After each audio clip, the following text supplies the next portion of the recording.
আল্লাহ তাআলা বলছেন ইয়া আইয়ুহাল্লাযীনা আমানু, হে ঈমানদারগণ, ইজা নুদিয়া লিসসালাতি মিন ইয়াউমিল জুমআ, জুমার দিন যখন জুমার আযানের আওয়াজ তোমার কানে আসবে, ফাসআউ, তখন তুমি দৌড় দাও, ইলা যিকিরিল্লাহ, আল্লাহর জিকিরের দিকে। ওয়াজারুল বায়া, বেচা বিক্রি এখানেই বন্ধ করে দাও, যদি এটা তুমি করো।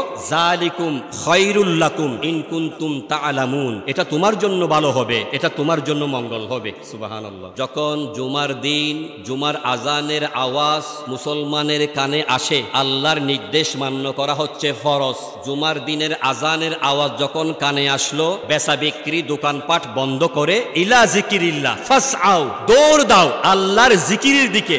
ফাসআউ এটা এসেছে সাই শব্দ থেকে। যেমন ধরুন আমাদের উমরার হাজিরা, বড় হজের হাজিরা সাফা মারওয়া কি করে থাকেন? সাই করে থাকেন। সাই শব্দটা হচ্ছে কোরআনের শব্দ, আরবি। এটার বাংলা অর্থ হচ্ছে ছোটাছুটি করা, দৌড়াদৌড়ি করা। তো এখানে দৌড়াদৌড়ির কথা বলা হয়েছে। তাফসীরকারগণ বলছেন, মানুষ যখন কোনো একটা কাজ করার জন্য দৌড় দেয়, তখন ওই দৌড়ের খেয়ালের মধ্যে তার অন্য কোনো আর মাথায় থাকে না, শুধু ওই কাজের দিকে দৌড় দেয়। সুবহানাল্লাহ।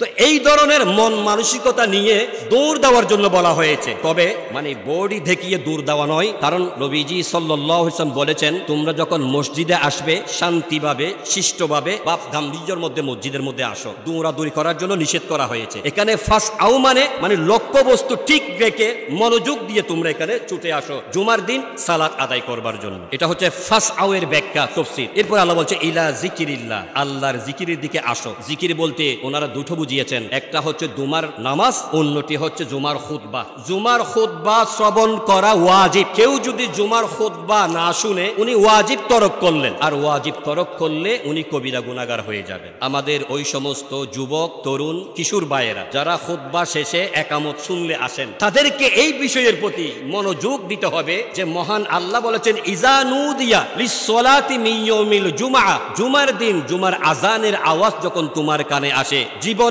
সকল ব্যস্ততা ছেড়ে, বেচা বিক্রি দোকানপাট বন্ধ করে, কর্মস্থল ত্যাগ করে, উযু গোসল করে, পরিষ্কার পরিচ্ছন্ন পাক পবিত্র হয়ে, গায়ে সুগন্ধি মেখে, উত্তম কাপড় পরে মসজিদের দিকে চলে যাও। সুবহানাল্লাহ।